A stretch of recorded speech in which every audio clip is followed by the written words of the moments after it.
Hey guys, welcome back to our channel BKV vlogs. అందరూ ఎలా ఉన్నా నేను కూడా చాలా బాగున్నాను. మనం ప్రీవియస్ వీడియోలో పూలను ఎలా స్టోర్ చేసుకోవాలో చెప్పాను కదా.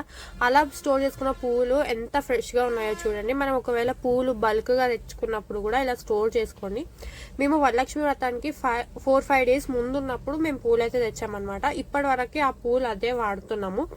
ఇట్లా ఒక టిష్యూ పేపర్ వేసి స్టోర్ చేసుకోవడం వల్ల కూడా మనకి ఫ్రెష్ గా పూలు అనేవి ఉంటాయి.